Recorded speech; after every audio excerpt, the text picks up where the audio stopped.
সুপ্রিয় শিক্ষার্থী বন্ধুরা, কেমন আছো সবাই? আশা করি সবাই ভালো আছো। আজকের অনলাইন ক্লাসে তোমাদের স্বাগতম। আজকে আমরা কি নিয়ে আলোচনা করব? হ্যাঁ, একাদশ এবং দ্বাদশ শ্রেণীর জীববিজ্ঞান দ্বিতীয় পত্রের অত্যন্ত গুরুত্বপূর্ণ একটি অধ্যায়, কি তৃতীয় অধ্যায়, অর্থাৎ পরিপাক ও শ্বসন। সুপ্রিয় শিক্ষার্থী বন্ধুরা, এই ক্লাসটি হবে এই অধ্যায়ের প্রথম ক্লাস, অর্থাৎ পার্ট 1। এবং আজকের অনলাইন ক্লাসে তোমাদের সাথে আমি কানেক্ট আছি ক্যামব্রিজ কলেজের স্মার্ট ক্লাসরুম থেকে Dabon Kumar, lecturer, department of zoology, Akhaura Cambridge কলেজের। সুপ্রিয় শিক্ষার্থী বন্ধুরা, মূল পাঠে যাওয়ার আগে চলো আমরা কিছু জিনিস দেখে বোঝার এবং অনুধাবন করার চেষ্টা করি যে আসলে আজকে আমরা এই অধ্যায়ের কোন টপিক নিয়ে আলোচনা করব। দেখো, আমরা স্ক্রিনে দেখতে পাচ্ছি দুটি ইমেজ। এই ইমেজ দুটি দেখে বোঝার চেষ্টা করো যে আসলে আজকে আমরা কি পড়ব। হ্যাঁ, সুপ্রিয় শিক্ষার্থী বন্ধুরা, তোমরা অলরেডি বুঝেই গেছো যে আজকে এই অধ্যায়ের পরিপাক এবং পাকস্থলী নিয়ে আলোচনা করব মূলত আমরা, ঠিক আছে? এবং আজকের ক্লাসে পুরো ক্লাস শেষে তোমরা কি বিশ্লেষণ করতে পারবে, দেখো কি ব্যাখ্যা করতে পারবে, অর্থাৎ পুরো ক্লাস জুড়ে কি শিখতে পারবে। দেখো, পরিপাক তন্ত্রের গঠন সম্পর্কে আলোচনা করতে পারবে, অর্থাৎ মানুষের পরিপাক তন্ত্রে এবং মুখগহ্বর ও পাকস্থলীর বিভিন্ন অংশে কি খাদ্যের পরিপাক বিশ্লেষণ করতে পারবে। এবার দেখো যে পাকস্থলীর বিভিন্ন অংশে সংগঠিত যান্ত্রিক এবং রাসায়নিক পরিপাকের মধ্যে সম্পর্ক বিশ্লেষণ করতে পারবে পুরো ক্লাস শেষে। অর্থাৎ এই টপিকগুলো আজকে আমরা শিখবো। ওকে, সুপ্রিয় শিক্ষার্থী বন্ধুরা, আমরা চলে যাই মূল পাঠে। চলো, প্রথমে যে পরিপাক এবং পরিপাক তন্ত্র কি। পরিপাক কি? পরিপাক হচ্ছে একটি জৈব রাসায়নিক প্রক্রিয়া যেটি সকল প্রাণীদেহে সংগঠিত হয়ে থাকে। যেটি সকল প্রাণীদেহে সংগঠিত হয় এমন একটি জৈব রাসায়নিক প্রক্রিয়া পরিপাক। যেটি কি, আমরা অনেক ধরনের খাবার খেয়ে থাকি। আমরা জানি যে আমাদের খাদ্য তালিকা 6টি উপাদান রয়েছে, অর্থাৎ সুষম খাদ্যে 6টি উপাদান রয়েছে। একটি হচ্ছে শর্করা, আমিষ, স্নেহ, ভিটামিন, খনিজ লবণ এবং কি পানি। যেহেতু ভিটামিন, খনিজ লবণ এবং পানি এগুলো পরিপাক করা লাগে না, অর্থাৎ এগুলো খাবারের পর সরাসরি কি দেহকোষ শোষণ করে নিতে পারে। কিন্তু শর্করা, আমিষ এবং স্নেহ জাতীয় খাদ্যের পরিপাক করা লাগে। হ্যাঁ, এই খাদ্যগুলো গ্রহণের পর যে জৈব রাসায়নিক প্রক্রিয়ায় বিভিন্ন হরমোন এবং এনজাইমের সাহায্যে বিশ্লিষ্ট হয়ে দেহকোষের শোষণ উপযোগী সরল খাদ্য কণাতে পরিণত হয়, তখন এই ধরনের জৈব রাসায়নিক প্রক্রিয়াকে বলা হয় পরিপাক। এবং এই পরিপাক যে তন্ত্রের মাধ্যমে সম্পূর্ণ হয় একে বলা হয় পরিপাক তন্ত্র।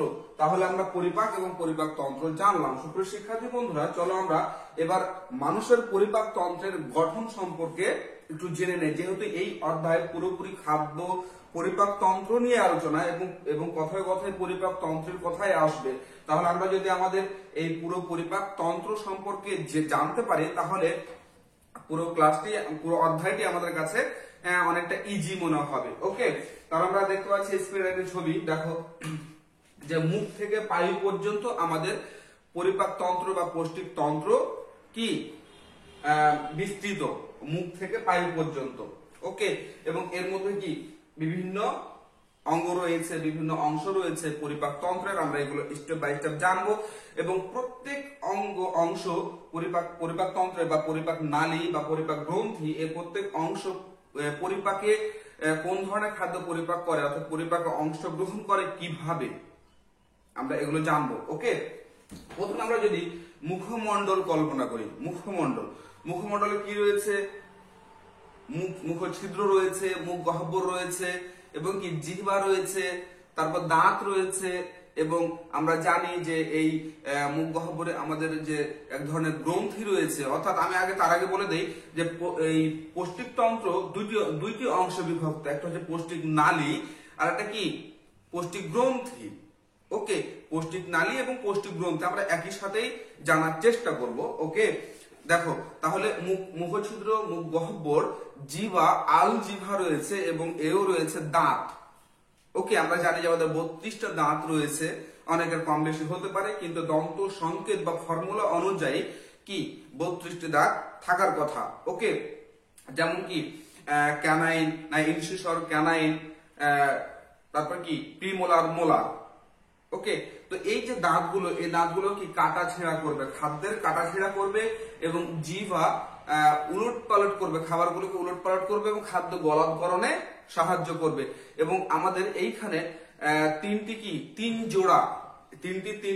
জোড়া লালা গ্রন্থি থাকে। এই লালা গ্রন্থি থেকে লালা নিঃসৃত হয়, যে লালায় কি বিভিন্ন ধরনের এনজাইম থাকে এবং এই এনজাইম গুলো শর্করা জাতীয় খাদ্যের পরিপাকে সাহায্য করে। ওকে, প্যারোটিড গ্রন্থি, সাবম্যান্ডিবুলার গ্রন্থি, সাবলিঙ্গুয়াল গ্রন্থি, এই 3 ধরনের লালা গ্রন্থি থাকে যেগুলো থেকে বিভিন্ন এনজাইম নিঃসৃত হয়। তাহলে কি পেলাম আমরা মুখমণ্ডলে? পেলাম মুখছিদ্র, মুখগহ্বর, জিহ্বা, আলজিহ্বা এবং এই যে জিহ্বা রয়েছে, এই জিহ্বা কি করে? এগুলো বিভিন্ন ধরনের খাদ্যের স্বাদ শনাক্ত করে। ওকে, এবং তারপরে কি এই দাঁত পেলাম এবং লালা গ্রন্থি পেলাম, ঠিক আছে। এবং এরপরে চলে আসছে কি খাদ্য নালী, এবং খাদ্য নালী ধীরে ধীরে কি খাদ্য নালীর পরে রয়েছে পাকস্থলী, ডিউডেনাম, ক্ষুদ্রান্ত্র, বৃহদন্ত্র এবং কি রেকটাম বা মলাশয়, তারপরে কি পায়ুছিদ্র আর কি। এরপর দেখো এখানে গ্রন্থি সংযুক্ত রয়েছে, অর্থাৎ ডিউডেনামের সাথে একটি বৃহৎ যকৃৎ গ্রন্থি এবং একটি কি অগ্ন্যাশয় গ্রন্থি সংযুক্ত রয়েছে। তো এগুলো আমরা একটু এঁকে যদি দেখি তাহলে তোমাদের জন্য খুবই সুবিধা হবে। সুপ্রিয় শিক্ষার্থী বন্ধুরা, আমরা একটু এঁকে দেখার চেষ্টা করি। ওকে, আমি যদি এই খাদ্যনালী থেকে আঁকার চেষ্টা করি,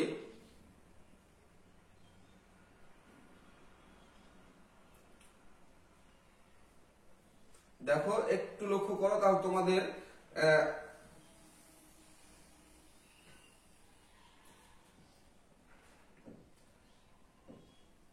তোমরা পরে আঁকতেও পারবে। ওকে, তাহলে আমরা যদি এইটুকু দেখি তাহলে দেখো যে এটি হচ্ছে কি খাদ্যনালী বা অন্ননালী। ওকে, খাদ্যনালী বা অন্ননালী। তারপরে এটা হচ্ছে কি পাকস্থলী। তারপরে এই অংশটির নাম কি ডিউডেনাম।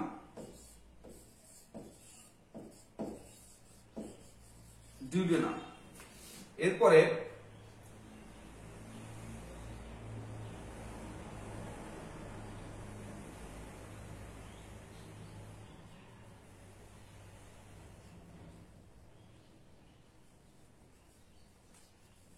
এরপরে পেঁচানো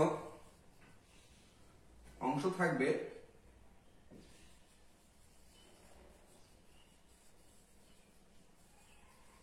এটি কি বলা হবে? এটি হচ্ছে ক্ষুদ্রান্তের অংশ। ওকে,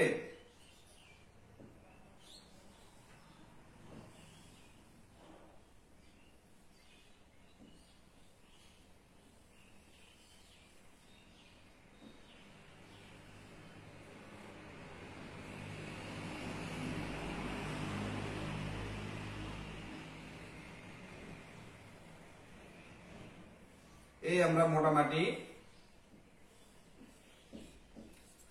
পরিপাক তন্ত্রের একটা অবয়ব এঁকে ফেললাম। ওকে, এখন দেখো যে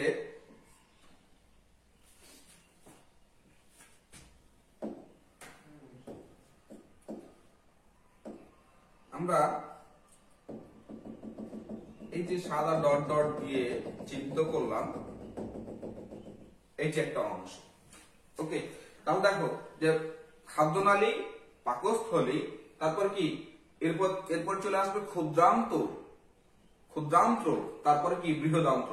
বৃহদান্ত্র বলতে এই যে আমরা দেখতে পাচ্ছি যে অপেক্ষাকৃত যে মোটা যে নালীটি, এটা হচ্ছে কি বৃহদান্ত্র। ওকে, এবং বাকি অংশটুকু কিন্তু ক্ষুদ্রান্ত্র। এবং ক্ষুদ্রান্ত্রের 3টি অংশ রয়েছে। একটা হচ্ছে ডিউডেনাম, অর্থাৎ পাকস্থলী থেকে বের হয়ে যে ইউ আকৃতির বাঁকানো এই অংশটুকুকে বলা হবে কি ডিউডেনাম, এবং এর পরের অংশটিকে বলা হবে জেজুনাম, এবং এরপরে কি বাকি যে পেঁচানো অংশ একে বলা হবে ইলিয়াম। তাহলে এ হচ্ছে কি ক্ষুদ্রান্ত্র। ক্ষুদ্রান্ত্র 3টি অংশ নিয়ে গঠিত, ডিউডেনাম, জেজুনাম এবং ইলিয়াম। এরপরে বৃহদান্ত্র, এই যে বাকি অংশ বৃহদান্ত্র। বৃহদান্ত্র মূলত 2টি অংশ নিয়ে গঠিত, একটা হচ্ছে সিকাম, অর্থাৎ এই ক্ষুদ্রান্ত থেকে এই বৃহদান্ত্রের যে সংযোগী স্থল এই কাছাকাছি অংশটুকুকে বলা হয় স্ট্রিকাম বলা হয়, এবং বাকি যে অংশটুকুকে বলা হয় কোলন। বাকিগুলো কি বলা হয়? কোলন। ঊর্ধ্বমুখী কোলন উপরের দিকে চলে আসছে, যেহেতু সবসময় খাদ্য বা অপাচ্য অংশ কি এই দিকে প্রবাহিত হবে, একমুখে প্রবাহিত হবে, তাহলে এটা কি ঊর্ধ্বমুখী, অনুপ্রস্থ, নিম্নমুখী। ওকে, তারপর আমরা দেখতে পাচ্ছি মলাশয় এবং কি মলদ্বার। তাহলে এই হচ্ছে টোটাল পরিপাক তন্ত্রের পরিপাক নালীর অংশ। এবার দেখো যে এখানে দুটি গ্রন্থি সংযুক্ত থাকে, একটি হচ্ছে মানবদেহের সবচেয়ে বড় গ্রন্থি যকৃৎ, এবং আরো একটি গ্রন্থি সংযুক্ত থাকে, সেটির নাম হচ্ছে কি বলতো? হ্যাঁ, অগ্নাশয়, যেটি একমাত্র মিষ্ট গ্রন্থি, যেটি হরমোন এবং এনজাইম উভয়ই নিঃসরণ করবে। সুপ্রিয় শিক্ষার্থী বন্ধুরা, আমরা একটু দেখে নেওয়ার চেষ্টা করি, তাহলে হয়তো হবে ভালো হবে। দেখো, এই একটা নালী, ভ্যাটার অফ অ্যাম্পুলা যেটাকে বলা হয়, এই এক নালী, এই একটি নালীর সাথে কি অগ্নাশয় এবং কি যকৃৎ সংযুক্ত থাকবে। যদি আমি আগে যকৃতের অগ্নাশয়টি এঁকে ফেলি, তাহলে দেখো আমরা অগ্নাশয় নিয়ে একটা ক্লাস করব, যকৃৎ না আলাদা ক্লাস করব, এবং আরো ডিটেলস আমরা জানতে পারবো। ঠিক আছে, তাহলে এখানে কি অগ্নাশয় সংযুক্ত থাকবে, এবং আরো একটি এইদিকে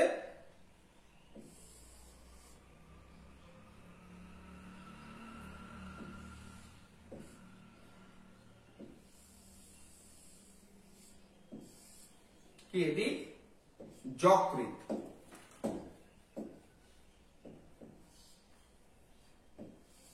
তাহলে প্যানক্রিয়াস এবং কি লিভার পেয়ে গেলাম আমরা। তাহলে এটি হচ্ছে কি দুটি গ্রন্থি সংযুক্ত থাকবে। এছাড়াও কি ক্ষুদ্রান্তর গ্রন্থি, বৃহদান্ত্রের গ্রন্থি, এগুলো এই পরিপাকে অংশগ্রহণ করবে। তাহলে সুপ্রিয় শিক্ষার্থী বন্ধুরা, আমরা মোটামুটি জেনে ফেললাম এই পাকস্থলীর পরিপাক তন্ত্রের স্ট্রাকচার। আমরা আবারও আসবো, চলো আমরা স্লাইড দেখে বোঝার চেষ্টা করি। তাহলে দেখো মিলে যাচ্ছে আমাদের এর সাথে। এরপর চলে যাই পরিপাক। পরিপাক কি? আমি একটু আগে বললাম যে জৈব রাসায়নিক প্রক্রিয়ায় বিভিন্ন এনজাইম এবং হরমোনের সাহায্যে জটিল খাদ্যবস্তু ভেঙে দেহকোষের উপযোগী সরল খাদ্য কণাতে পরিণত হয়, তখন এই জৈব রাসায়নিক প্রক্রিয়াকে বলা হয় পরিপাক। এবং এই পরিপাক দুই ধরনের হয়ে থাকে, একটা হচ্ছে যান্ত্রিক এবং আরো একটা হচ্ছে রাসায়নিক পরিপাক। যান্ত্রিক পরিপাক কি? হ্যাঁ, খুবই সহজ একটা বিষয়, যে এই যে আমি খাবার নিব, চিবাবো, তারপরে কি খাবারকে গলৎকরণ করবো, অর্থাৎ খাদ্য নালী দিয়ে যে খাবার প্রবেশ করবে, এখানে বিভিন্ন খাদ্য বিভিন্ন চড়াই উত্তরায় বা মানে চিপা চাপার মধ্য দিয়ে আসে, একরকম বলা যায়। তো তারপরে কি পাকস্থলীতে আসার পরে পাকস্থলীর প্রাচীরের যে সংকোচন প্রসারণ, এর ফলে খাদ্যের যে পরিবর্তন হয়, একে বলা হয় কি চূর্ণ বিচূর্ণ হয়, একে বলা হয় যান্ত্রিক পরিপাক। এবং কি রাসায়নিক পরিপাক কি বিভিন্ন অ্যাসিড, ক্ষার, এনজাইম, হরমোনের সাহায্যে যে পরিপাক হয় তাকে বলা হয় রাসায়নিক পরিপাক। ওকে, এরপর আমরা জেনে নিব খাদ্য পরিপাককারী বিভিন্ন এনজাইম। খাদ্য পরিপাকে অংশগ্রহণকারী বিভিন্ন যে এনজাইম গুলো, অর্থাৎ শর্করা পরিপাক, আমিষ পরিপাক এবং স্নেহজাত খাদ্য পরিপাকের জন্য যে এনজাইম গুলো অংশগ্রহণ করে, এবং কোন ধরনের খাদ্য কণা পরিবর্তিত হয়ে কোন খাদ্য সরল খাদ্যে পরিণত হয় আমরা জেনে নেব। চলো দেখো, খাদ্যের উপাদান, প্রধান এনজাইম, উৎপন্ন দ্রব্য। ওকে, দেখো শর্করাজাত খাদ্যগুলো কি কি? ভাত, রুটি, চিনি, শাকসবজি ইত্যাদি। এবং এই খাদ্যগুলো পরিপাকের জন্য যে এনজাইম, এগুলোকে একত্রে কি বলা হয়? অ্যামাইলোলাইটিক এনজাইম বলা হয়। অর্থাৎ অ্যামাইলোলাইটিক এনজাইম মানে হচ্ছে শর্করা বা কার্বোহাইড্রেট জাতীয় খাদ্য পরিপাককারী এনজাইম। এগুলো কি? টায়ালিন, অ্যামাইলেজ, মল্টেজ, সুক্রেজ ইত্যাদি, আরো অনেক রয়েছে। তারপরে এই শর্করাজাত খাদ্য পরিপাক হয়ে কোন ধরনের খাদ্যে পরিণত হবে, যে খাদ্য উপাদানটি কোষ পরিশোষণ করতে পারবে, সেটা হচ্ছে গ্লুকোজ। ওকে, এরপর দেখো যে আমিষ জাতীয় খাদ্যগুলো কি কি? মাছ, মাংস, ডিম, ডাল ইত্যাদি। এবং এই আমিষ জাতীয় খাদ্য পরিপাককারী বা প্রোটিন জাতীয় খাদ্য পরিপাককারী এনজাইম গুলোকে একত্রে কি বলা হয়?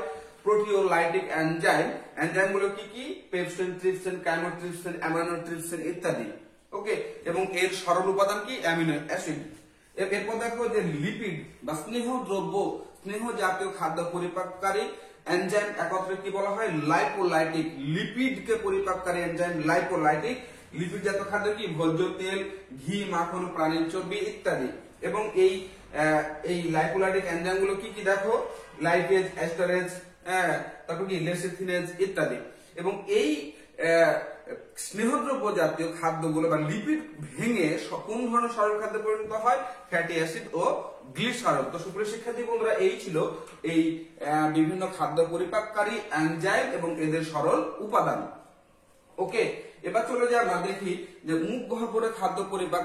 তোমরা হয়তো বা অলরেডি বুঝেই গেছো যে আসলে কি ধরনের পরিপাক হয়ে থাকে। দেখো যে মুখেও কি দুই ধরনের পরিপাক হয়, একটা যান্ত্রিক এবং কি রাসায়নিক। যান্ত্রিক বলতে কি, আমি এই যে খাবার মুখে মুখছিদ্র দিয়ে মুখ গহ্বরে নিব, দাঁত, এই 4 ধরনের দাঁত খাদ্যগুলোকে বিভিন্ন ভাবে পিষিয়ে কেটে কুটে ছিঁড়ে কি টুকরো টুকরো করে ফেলবে। এবং এই যে জিহ্বা রয়েছে, এই জিহ্বাগুলো কি খাদ্যকে উলট পালট করবে, তালুতে গিয়ে ঠেকবে, তালুর সাহায্যে এগুলোকে উলট পালট করবে এবং একসময় ধাক্কা দিয়ে কি করবে, খাদ্যকে খাদ্যনালীর মধ্যে প্রবেশ করিয়ে দিবে। তাহলে এই যে পরিবর্তনগুলো হচ্ছে, এই পরিবর্তনটা হচ্ছে যে যান্ত্রিক পরিপাক। ওকে, এরপর দেখো রাসায়নিক পরিপাক, অর্থাৎ এইখানে কি হবে, মুখ গহ্বরে রাসায়নিক পরিপাক বলতে এখানে শুধুমাত্র শর্করা জাতীয় খাদ্যই পরিপাক হবে। ওকে, শুধুমাত্র শর্করা জাতীয় খাদ্য পরিপাক হবে। এখানে আমরা দেখতে পাচ্ছি দাঁত, দেখো এখানে কয় ধরনের, 4 ধরনের দাঁত থাকবে। এই যে দেখতে পাচ্ছি, এই দেখতে পাচ্ছি, এই অর্থাৎ কি এখানে দেখতে পাচ্ছি ইনসিসর, ICPM, কি ইনসিসর ক্যানাইন, প্রিমোলার এবং মোলার। অর্থাৎ কি ইনসিসর কয়টি, 2টি থাকবে। যদি আমি 32টির 16টির কথা কল্পনা করি, বাকি 16টি একই, উপরে কি একই, তাহলে 16টি যদি দেখি তাহলে 2টি থাকবে ইনসিসর, 1টি থাকবে ক্যানাইন, 2টি থাকবে প্রিমোলার এবং 3টি থাকবে কি সর্বশেষ 3টি থাকবে কি মোলার। তাহলে এই দাঁতগুলো কি বিভিন্ন ভাবে খাদ্যের পরিবর্তন ঘটিয়ে থাকে। ওকে, এবার এই মুখ গহ্বরের রাসায়নিক পরিপাক, অর্থাৎ যে আমি প্রথমে বলেছিলাম যে 3 ধরনের খাদ্যের পরিপাক হয়, শর্করা, আমিষ এবং স্নেহ। ভিটামিন, লবণ, খনিজ লবণ, পানি এগুলো পরিপাক করা লাগে না। তাহলে এই যে 3 ধরনের খাদ্য, শর্করা, আমিষ এবং স্নেহদ্রব্য, এই 3 ধরনের খাদ্যের কোন ধরনের খাদ্য পরিপাক হয়, কোন ধরনের খাদ্যের পরিবর্তন হয়, চলো একটু দেখে নেই। রাসায়নিক পরিপাক, অর্থাৎ রাসায়নিক পরিপাক, দেখো শর্করা পরিপাক, জটিল কি শর্করা, অর্থাৎ ভাত, রুটি, এই আলু, এইগুলো কি জটিল শর্করা, এগুলো টায়ালিন নামক এনজাইম, অর্থাৎ যে লালা গ্রন্থি থেকে যে লালা নিঃসৃত হয়, এখানে কি টায়ালিন নামক এনজাইম নিঃসৃত হয় এর সাথে। তাহলে কি এই জটিল শর্করাকে টায়ালিন কি করবে, মল্টোজে পরিণত করবে এবং টায়ালিনের সাথে সাথে মল্টেজ নামক এনজাইমও নিঃসৃত হয়, যেটি মল্টোজকে গ্লুকোজে পরিণত করে। তাহলে আমরা দেখতে পাচ্ছি এখানে কি হচ্ছে, যে খাদ্য শুধু চিবানোই হচ্ছে না, এর সাথে সাথে কার্বোহাইড্রেট জাতীয় খাদ্যের পরিপাক হয়ে যাচ্ছে। সুপ্রিয় শিক্ষার্থী বন্ধুরা, এই কারণেই আমাদের খাদ্য বেশিক্ষণ ধরে চিবিয়ে খাওয়া উচিত, গিলা উচিত। এর কারণ হচ্ছে যে এখানে খাদ্যের অনেক পরিপাক হয়ে যায়, বিশেষ করে শর্করা জাতীয়। এরপর দেখো যে আমিষ জাতীয় খাদ্য, আমিষ পরিপাক, লালা গ্রন্থি থেকে আমিষ পরিপাককারী কোনো এনজাইম নিঃসৃত হয় না। স্নেহ পরিপাককারী, এখানেও কি স্নেহ পরিপাককারী কোনো এনজাইম নিঃসৃত হয় না। তাহলে শুধুমাত্র এখানে শর্করা পরিপাককারী কি এনজাইম নিঃসৃত হয়। লালা গ্রন্থি থেকে শুধুমাত্র শর্করা পরিপাককারী এনজাইম নিঃসৃত হয়। মুখ গহ্বরে শুধুমাত্র শর্করা বা কার্বোহাইড্রেট জাতীয় খাদ্যই পরিপাক হয়। এবার আমরা জেনে নিব পাকস্থলী। পাকস্থলীতে খাদ্য পরিপাক খুবই গুরুত্বপূর্ণ একটা জিনিস। তাহলে খাদ্যপিণ্ড যখন কি কোথায়, পাকস্থলীতে চলে আসবে, খাদ্যনালী হয়ে কি কোথায়, পাকস্থলীতে চলে আসবে, তখন এই পাকস্থলীতে কি ধরনের পরিপাক হবে, এই পাকস্থলীতে যে পরিপাক হবে এটা কি পাকস্থলীর পরিপাক। দেখতে পাচ্ছি আমরা কি একটি পাকস্থলী। ওকে, এখন এই পাকস্থলীর যে কয়েকটি অংশ রয়েছে চলো দেখে নেই। এবং এই পাকস্থলীতেও 2 ধরনের পরিপাক হয়, একটা হচ্ছে কি যান্ত্রিক এবং রাসায়নিক। তার আগে আমরা এই পাকস্থলীর স্ট্রাকচারটা জেনে নেই, খুবই সুবিধা হবে আমাদের জন্য। ওকে, দেখো আমরা দেখতে পাচ্ছি বাহ্যিক স্ট্রাকচার এবং কি অভ্যন্তরীণ স্ট্রাকচার। বাহ্যিক স্ট্রাকচারটা আমরা জেনে নেওয়ার চেষ্টা করি। দেখো কি খাদ্যনালী, তারপরে কি এইখানে একটি কি টুপির মতো অংশ থাকবে যাকে বলা হয় কি ফান্ডাস, এবং এই যে একটা বড় বাঁক, তারপরে এখানে একটা ছোট্ট বাঁক থাকবে, দেখো কি ছোট বাঁক। এখন দেখো যে এইখানে অর্থাৎ খাদ্যনালী থেকে বা অন্ননালী থেকে এই পাকস্থলীর যে সংযোগী স্থল, একে কি বলা হয়, দেখো কার্ডিয়া বলা হয়। এবার দেখো আমরা জানি যে এই অংশটুকুকে ডিউডেনাম বলা হয়, তার ডিউডেনাম এবং পাকস্থলীর যে সংযোগী স্থল একে কি বলা হয়, কি পাইলোরাস বলা হয়। এবং এইখানে এই পাইলোরাস এবং কার্ডিয়া এই অংশে 2টি স্ফিংটার থাকে। এই স্ফিংটার বা কপাটিকা থাকে, এগুলোই কি এই খাদ্য অন্ননালী থেকে পাকস্থলী, পাকস্থলী থেকে ডিউডেনাম এই খাদ্যের কি মানে সরবরাহ নিয়ন্ত্রণ করে। এরপর দেখে নেই আমরা এর অভ্যন্তরীণ গঠন। এটি 3টি স্তর নিয়ে গঠিত। পাকস্থলী 3টি স্তর, টিস্যু স্তর নিয়ে গঠিত। এর সবচেয়ে ভেতরের স্তরটি কি, ভেতরের স্তরটি মূলত হচ্ছে তোমার মিউকোসা স্তর বলা হয়। খুবই গুরুত্বপূর্ণ এবং পুরো স্তর মিউকোসা স্তর। যত চড়াই উত্তরায় যত যন্ত্রণা এই মিউকোসা স্তরে কি এটি মানে সহ্য করে, এবং এই মিউকোসা স্তরে যে টিস্যুগুলো বিভিন্নভাবে সাজানো থাকে। এই বিভিন্নভাবে সাজানো থাকার কারণে খাদ্যগুলো কি যখনই অন্ননালী থেকে পাকস্থলীতে চলে আসে তখন কি এগুলোর উলট পালট শুরু হয়ে যায়, অর্থাৎ বিভিন্নভাবে খাদ্য পেস্টে পরিণত হয়। এবং এই পেস্ট দেখো যখনই অন্ননালী থেকে খাদ্য পাকস্থলীতে চলে আসবে তখন খাদ্য কি পেস্টে পরিণত হয়। কিভাবে? পাকস্থলীর প্রাচীরের কি বিভিন্নভাবে সংকোচন প্রসারণের কারণে। এবং এই অন্ননালী থেকে খাদ্য পাকস্থলীতে এসে প্রায় 2 থেকে 6 ঘন্টা অবস্থান করে। এরপরে এর প্রাচীরে অবস্থিত বিভিন্ন ধরনের গ্রন্থি অর্থাৎ গ্যাস্ট্রিক গ্রন্থি, এই গ্যাস্ট্রিক গ্রন্থি থেকে যে এনজাইম নিঃসরণ হবে, হাইড্রোক্লোরিক অ্যাসিড নিঃসৃত হবে, এর প্রভাবে এই খাদ্য কি হবে, এই খাদ্য মন্ডে বা কাইমে পরিণত হবে। অর্থাৎ প্রথমত কি খাদ্য পেস্ট হয়ে গেছিল, এরপরে যখনই এনজাইম এবং হাইড্রোক্লোরিক অ্যাসিড অর্থাৎ গ্যাস্ট্রিক জুস যখনই মিশে যাবে তখন এটি কি খাদ্য কাইম বা খাদ্য মন্ডে পরিণত হয়ে যাবে। তাহলে আমরা এর স্ট্রাকচার জানার সাথে সাথে আমরা কি এর পরিপাক সম্পর্কেও জেনে যাচ্ছি। তাহলে এই যে পাকস্থলী সংকোচন প্রসারণের ফলে যে খাদ্যের যে পরিবর্তন বা খাদ্য মন্ডে পরিণত হচ্ছে না পেস্টে পরিণত হচ্ছে, একে বলা হচ্ছে কি যান্ত্রিক পরিপাক। এবং এখানে যে গ্যাস্ট্রিক জুস একত্রিত হয়ে হাইড্রোক্লোরিক অ্যাসিড এবং বিভিন্ন এনজাইম থাকে এখানে, এগুলো যখন মিশে যে অবস্থা সৃষ্টি হয় বা যে খাদ্য কাইমে পরিণত হয় তখন একে বলা হচ্ছে কি রাসায়নিক পরিপাক। এখন এই রাসায়নিক পরিপাকের ক্ষেত্রে কি কি ধরনের পরিবর্তন হয়, কোন ধরনের খাদ্যের পরিপাক হয়, চলো আমরা এখানে একটু জেনে নিই। দেখো, শর্করা পরিপাক, পাকস্থলী থেকে শর্করা পরিপাককারী কোনো এনজাইম নিঃসৃত হয় না। ওকে, যেটা মুখ গহ্বরে হয়েছিল, মুখে হয়েছিল যে শুধুমাত্র শর্করা পরিপাককারী এনজাইম নিঃসৃত হয়। এরপর দেখো আমিষ পরিপাককারী, এখানে শুধুমাত্র আমিষ পরিপাক হবে। দেখো যে আমিষ, জটিল আমিষ অর্থাৎ মাছ, মাংস, ডিম, ডাল, এই জিনিসগুলো দেখো আমিষ, এর সাথে পানি সংযুক্ত হবে এবং পেপসিন অর্থাৎ যে গ্যাস্ট্রিক জুস, এই গ্যাস্ট্রিক জুসে কি পেপসিন, রেনিন এই ধরনের এনজাইম মিশ্রিত হবে যেগুলো শুধুমাত্র আমিষ জাতীয় খাদ্যের পরিপাক করে থাকবে। তাহলে আমিষ কে কি পানির সাহায্যে পেপসিন এনজাইম সংযুক্ত হয়ে কি প্রোটিওজ ও পেপটোনে পরিণত করবে। এবং দেখো এই যে কেসিন, এর সাথে পানি লাগবে কিন্তু। ওকে, তাহলে কেসিন রেনিন নামক এনজাইমের সাহায্যে প্যারাকেসিনে কি পরিণত হয় এবং প্যারাকেসিন পেপসিনের সাহায্যে পেপটোনে পরিণত হচ্ছে। হ্যাঁ, এই পেপসিন, রেনিন এগুলো কিন্তু কি সক্রিয় থাকে না, এগুলো নিষ্ক্রিয় হিসাবে গ্যাস্ট্রিক জুস থেকে নিঃসৃত হয়। কিন্তু গ্যাস্ট্রিক জুস থেকে যে হাইড্রোক্লোরিক অ্যাসিড নিঃসৃত হয় এর সাহায্যে বিক্রিয়া করে এরা সক্রিয় হয় এবং তখনই এই ধরনের এই খাদ্যগুলোর পরিপাক ঘটাতে পারে। এরপর দেখো স্নেহ পরিপাক, পাকস্থলী থেকে স্নেহ পরিপাককারী তেমন কোন এনজাইম নিঃসৃত হয় না, অত্যন্ত দুর্বল এক ধরনের এনজাইম নিঃসৃত হয় যেটিকে এখানে আলোচ্য বিষয় দরকার নেই। তো সুপ্রিয় শিক্ষার্থী বন্ধুরা, এই ছিল কি আমাদের মুখ থেকে পাকস্থলী পর্যন্ত। এর পরের ক্লাস আমরা আলোচনা করব কি যকৃৎ অর্থাৎ ডিউডেনাম, ক্ষুদ্রান্ত থেকে চলে আসবে। পাকস্থলী শেষ এবং ক্ষুদ্রান্ত থেকে যে স্টেপ বাই স্টেপ আমরা যে জিনিসগুলো পাবো সেগুলো আলোচনা করবো, যেমন যকৃৎ নিয়ে আলোচনা করবো, অগ্নাশয় নিয়ে, তারপরে কি ক্ষুদ্রান্ত নিয়ে, বৃহদান্ত্র নিয়ে।